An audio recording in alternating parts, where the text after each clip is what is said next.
Si hoy pensamos en superhéroes, es casi imposible no imaginar a Batman, Superman, Spider-Man o Iron Man.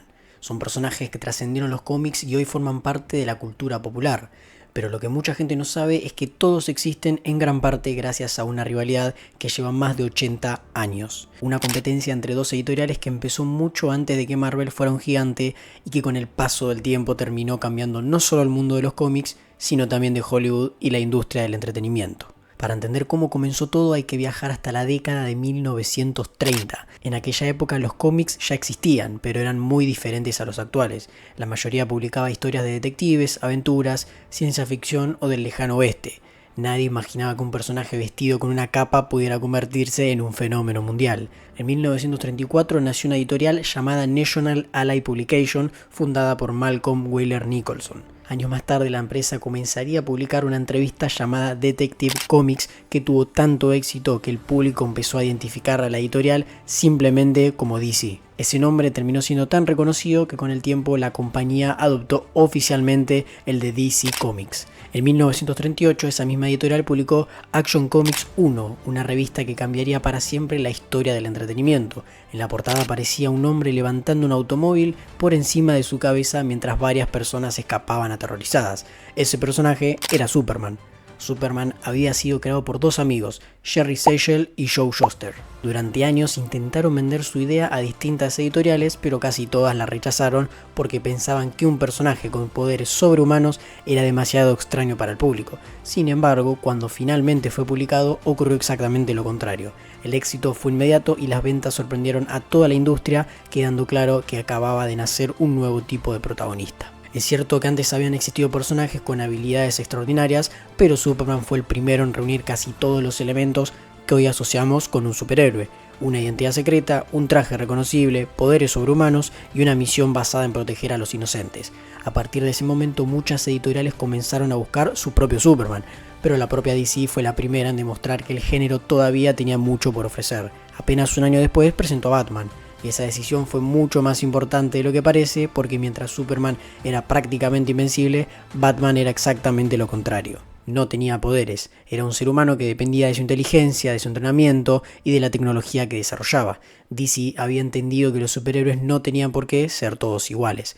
Durante los años siguientes llegaron la Mujer Maravilla, Flash, Linterna Verde, Aquaman y muchos otros personajes que terminaron formando uno de los universos de ficción más importantes de la historia. Para comienzos de los años 50, DC dominaba completamente el mercado de los superhéroes. Parecía imposible imaginar que otra editorial pudiera competirle. Sin embargo, mientras DC vivía su época dorada, otra empresa atravesaba un camino muy diferente. Se llamaba Timely Comics y había sido fundada en 1939 por Martin Goodman. En sus primeros años también publicó personajes exitosos como Namor, la Antorcha Humana y el Capitán América. De hecho, una de las portadas más famosas de esa época mostraba al Capitán América golpeando a Adolf Hitler varios meses antes de que Estados Unidos ingresara oficialmente a la Segunda Guerra Mundial. Pero una vez terminada la guerra, el interés por los superhéroes comenzó a caer. El público buscaba otro tipo de historias y Timely tuvo que adaptarse para sobrevivir. La editorial empezó a publicar cómics de terror, romance y ciencia ficción. Incluso cambió su nombre por Atlas Comics, intentando dejar atrás la etapa de los superhéroes. Fue justamente en esa editorial donde empezó a trabajar un joven llamado Stanley. Entró siendo apenas un asistente. Sus primeras tareas no tenían nada de glamoroso. Rellenaba tinteros, alcanzaba café, corregía pequeños textos y hacía todo lo que nadie más quería hacer. Con el paso de los años fue ganando responsabilidades hasta convertirse en editor. Sin embargo, había algo que cada vez le molestaba más. Sentía que las historias se habían vuelto previsibles. Los protagonistas eran demasiado perfectos, casi nunca cometían errores y resultaban difíciles de sentir como personas reales. A finales de los años 50, Stanley incluso llegó a pensar en abandonar la industria. Después contaría que estaba cansado de escribir personajes que no interesaban y que había perdido el entusiasmo por su trabajo. Pero antes de tomar esa decisión ocurrió algo que terminaría cambiando la historia de los cómics. En 1960 DC lanzó una nueva colección llamada La Liga de la Justicia. La idea era reunir en un mismo equipo a Superman, Batman, Mujer Maravilla, Flash, Linterna Verde y otros de los héroes más populares.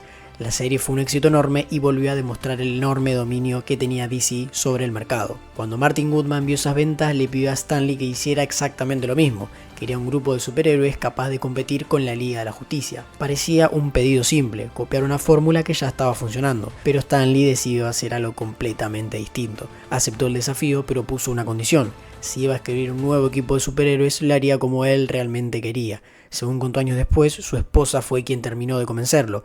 Le dijo que si de todas formas estaba pensando dejar ese trabajo, no tenía nada que perder escribiendo una historia a su manera. Así nacieron en 1961 los Cuatro Fantásticos, y aunque hoy pueden parecer 4 superhéroes más, en ese momento fueron una revolución porque no eran héroes perfectos. Reed Richards era un genio, pero muchas veces descuidaba a su propia familia por estar concentrado en la ciencia. Billy Grimm cargaba con la frustración de haberse convertido en la mole y odiaba su propia apariencia. Johnny Storm era impulsivo e inmaduro, y Sue Storm intentaba mantener unido a un grupo que discutía constantemente. Lo más llamativo era que sus peleas no terminaban cuando derrotaban al villano, seguían en su casa, en el laboratorio o durante una misión. Eran una familia con problemas reales, y eso era algo que prácticamente no existía en los cómics de superhéroes de aquella época. El éxito fue inmediato. Marvel, que todavía estaba dando sus primeros pasos bajo ese nombre, había encontrado una identidad propia, y Stan Lee entendió cuál era el camino que debía seguir. En lugar de crear personajes que parecieran dioses, iba a crear personajes comunes que por diferentes circunstancias obtenían poderes extraordinarios. Ese cambio de filosofía transformó por completo a la editorial. En apenas unos años aparecieron Hulk, Thor, Iron Man, los X-Men, Daredevil y en 1962 un personaje que terminaría convirtiéndose en el rostro de Marvel: Spider-Man. Lo curioso es que cuando Stan Lee y Steve Ditko presentaron la idea de Spider-Man, muchos dentro de la editorial pensaban que iba a fracasar. Decían que nadie quería leer la historia de un adolescente como protagonista, que las arañas daban rechazo y que un héroe joven debía ser únicamente el ayudante de otro personaje, como Robin con Batman. Stan Lee no estuvo de acuerdo, aprovechó que una colección llamada Amazing Fantasy estaba a punto de cancelarse y publicó allí la historia de Spider-Man, convencido de que no tenía nada que perder. Lo que ocurrió después sorprendió a todos. Ese número fue uno de los más vendidos de la editorial y obligó a crear una colección propia para el personaje. Pero Spider-Man no solo vendía mucho, representaba exactamente la filosofía que diferenciaba a Marvel de DC. Peter Parker no era millonario, no era un extraterrestre, no era un dios, sino que era un estudiante que llegaba tarde al colegio, sufría bullying, tenía problemas para pagar las cuentas de su casa y muchas veces debía elegir entre cumplir con sus responsabilidades o ayudar a los demás. Por primera vez un superhéroe tenía problemas tan cotidianos como los de cualquier lector, y eso hizo que millones de personas se sintieran identificadas con él. Marvel empezó a crecer a una velocidad impresionante. En pocos años dejó de ser una editorial que intentaba sobrevivir para convertirse en la primera competencia seria que había tenido DC desde la creación de Superman. Pero la rivalidad ya no se limitaba a crear buenos personajes. Las dos empresas comenzaron una carrera constante por superarse. Si una lanzaba un equipo de superhéroes exitoso, la otra respondía con uno todavía más ambicioso. Si una encontraba una nueva forma de contar historias, la otra intentaba reinventarse para no quedarse atrás. Incluso la competencia llegó detrás de escena. Los guionistas y dibujantes empezaron a convertirse en figuras cada vez más importantes, y una de las mayores disputas pasó a ser quién trabajaba para quién. El caso más famoso fue el de Jack Kirby. Junto con Stan Lee había co-creado gran parte de los personajes que definieron la identidad de Marvel, como dijimos, los Cuatro Fantásticos, Hulk, Thor, los X-Men, Iron Man y muchos más. Sin embargo, a comienzos de los años 70 decidió abandonar Marvel y pasar a DC. Allí creó uno de los proyectos más ambiciosos de toda su carrera, El Cuarto Mundo, una saga que presentó personajes como Darkseid, uno de los villanos más importantes de la historia de DC. Años más tarde regresaría a Marvel, pero su caso demostraba algo muy claro: la guerra ya no era solamente entre Superman y Spider-Man, también era una batalla por atraer a los mejores artistas, a los mejores escritores y a las mentes más creativas de la industria. Y mientras los fanáticos discutían cuál editorial era mejor, las dos estaban logrando exactamente lo mismo: obligarse mutuamente a innovar. Sin esa competencia probablemente muchas de las historias más importantes de los cómics nunca habrían existido. En 1986 DC publicó The Dark Knight Returns, escrita por Frank Miller. En esa historia Batman ya no era el héroe joven que todos conocían.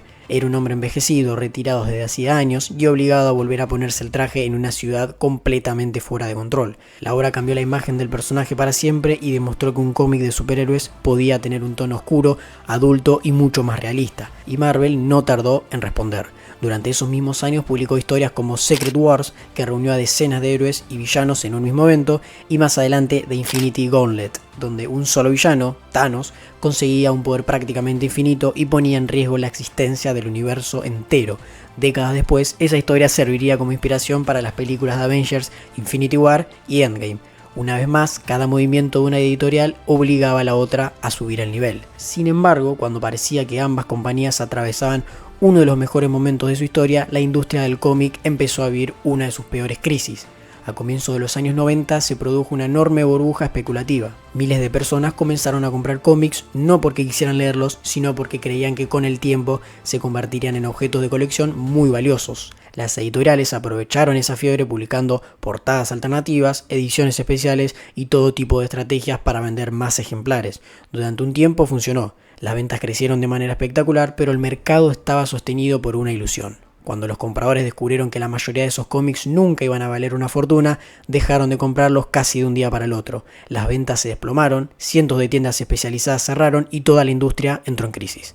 Marvel fue una de las empresas más afectadas. A principios de los 90 había tomado decisiones financieras muy agresivas, comprando otras compañías y aumentando enormemente sus gastos con la idea de que el crecimiento nunca se detendría. Pero cuando el mercado colapsó, esas decisiones comenzaron a pasarle factura. Las deudas crecieron rápidamente y la situación llegó a un punto límite. Finalmente, en diciembre de 1996, Marvel se declaró en bancarrota. Es difícil imaginarlo hoy, pero durante esos años la posibilidad de que Marvel desapareciera era completamente real. Y para conseguir dinero y evitar el cierre, la empresa tuvo que tomar una decisión que marcaría el futuro del cine de superhéroes. Empezó a vender los derechos cinematográficos de muchos de sus personajes más importantes. Spider-Man pasó a Sony, los X-Men y los Cuatro Fantásticos fueron adquiridos por Fox y Hulk quedó parcialmente vinculado a Universal. En ese momento parecía una buena decisión porque Marvel necesitaba dinero de forma urgente. Nadie imaginaba que unos años después esas ventas se convertirían en uno de los mayores dolores de cabeza de la compañía. Mientras Marvel luchaba por sobrevivir, DC parecía tener una posición mucho más sólida en el mundo del cine. Batman ya había conquistado al público gracias a las películas dirigidas por Tim Burton a finales de los años 80 y principios de los 90.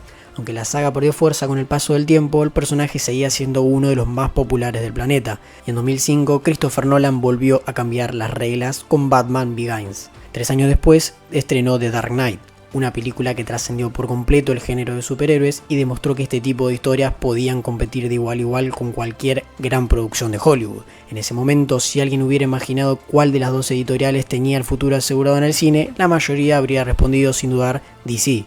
Pero mientras otros miraban Batman, Marvel estaba preparado para la jugada más arriesgada de toda su historia. Marvel sabía que ya no podía depender de licencias si quería sobrevivir.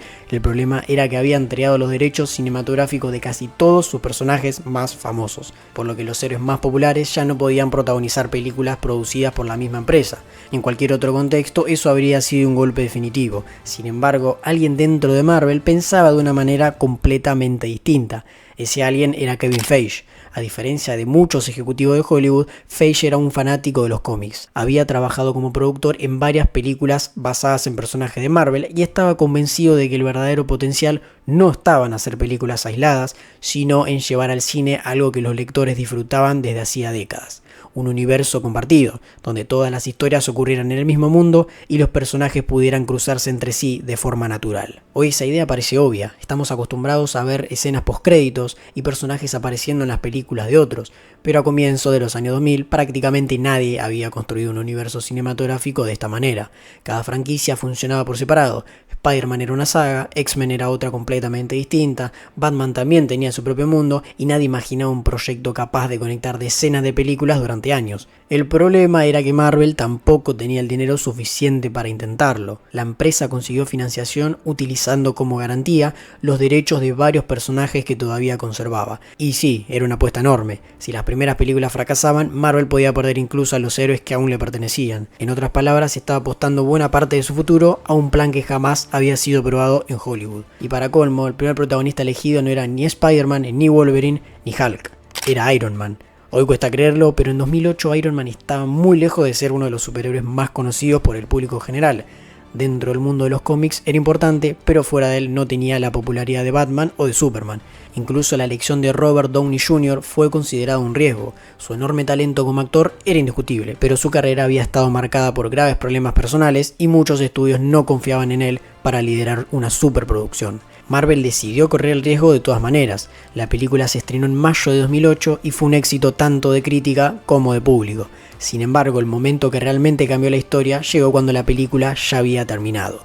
Después de los créditos apareció Nick Fury, hablando por primera vez de la iniciativa Vengadores. La escena duraba menos de un minuto. En ese momento parecía apenas un guiño para los fanáticos y en realidad era el comienzo del proyecto más ambicioso que Hollywood había visto hasta entonces. A partir de allí, cada nueva película dejaba pistas sobre la siguiente. Los personajes empezaban a encontrarse entre ellos, las historias se conectaban poco a poco y el público comprendió que cada estreno era una pieza de un rompecabezas mucho más grande. Cuando en 2012 finalmente se estrenó The Avengers, Marvel demostró que aquella idea aparentemente imposible sí podía funcionar. 6 protagonistas, que habían sido presentados en películas diferentes, compartían por primera vez la pantalla en una misma historia. El resultado fue un éxito gigantesco que cambió la estrategia de prácticamente todos los grandes estudios de Hollywood. Naturalmente, DC no podía quedarse con los brazos cruzados. Durante años había sido la referencia absoluta cuando se hablaba de superhéroes y seguía teniendo algunos de los personajes más famosos del planeta. Batman, Superman y la Mujer Maravilla eran íconos reconocidos incluso por personas que nunca habían leído un cómic. La pregunta ya no era si DC iba a responder, sino cómo iba a hacerlo. La compañía decidió construir su propio universo cinematográfico compartido. El proyecto comenzó con Man of Steel en 2013 y continuó con Batman vs Superman y la Liga de la Justicia. La intención era clara, reunir a sus héroes más importantes de una forma similar a la que Marvel había hecho con los Vengadores. Sin embargo, el camino fue mucho más complicado. Cambios de dirección, diferencias creativas, películas que dieron a la crítica y constantes modificaciones en los planes hicieron que ese universo nunca encontrara la estabilidad que sí había conseguido Marvel. Y sin embargo sería un error decir que una ganó y que la otra perdió, porque si miramos toda esta historia desde el principio descubrimos algo mucho más interesante. Cada vez que una editorial encontró una idea brillante, la otra se vio obligada a mejorar. Por ejemplo, DC inventó el superhéroe moderno, pero Marvel reinventó la forma de escribirlos. DC demostró que podía existir historias más oscuras y adúlteras, pero Marvel revolucionó la manera de construir un universo cinematográfico. Ninguna habría llegado tan lejos sin la otra. Tal vez esa sea la mayor enseñanza de esta rivalidad, entre comillas. Durante más de 80 años, millones de fanáticos discutieron cuál era mejor, pero mientras esa discusión seguía creciendo, Marvel y DC hicieron algo mucho más importante que intentar derrotarse. Se obligaron mutuamente a innovar una y otra vez. Gracias a esa competencia nacieron personajes inolvidables, historias que marcaron generaciones y algunas de las películas más exitosas de todos los tiempos. Al final, la verdadera ganadora nunca fue Marvel. Tampoco fue DC, fuimos nosotros los espectadores que durante más de 8 décadas pudimos disfrutar de una competencia que terminó cambiando para siempre la historia del entretenimiento. Y si te gusta este contenido te invito a suscribirte y a dejarme tu like.